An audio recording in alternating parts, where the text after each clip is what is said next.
Okay, so this is for my first project, and it is the night sky, and you had to look up into the sky and to find a planet. The photo, I could not get a good photo of the sky with my regular camera, so I used the Sky View map, as I downloaded it on an app, and that is what the second picture right here is showing. And it's showing that there's Venus right here, and that it's right in the sky, which is in the same spot. If you can tell in the background that this building church is also there. It was the best way that I could kind of explain to you where the planet would be if I could see it in the night sky.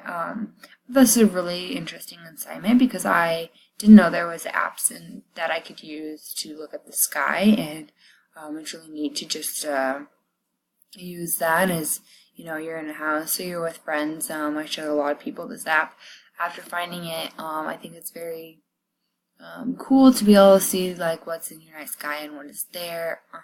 As you can see, there's multiple things that are being able to see in this from this app, and I just really enjoyed it, and I could have a better grasp on what I was trying to find in the night sky. This is a view of my night sky. Thank you.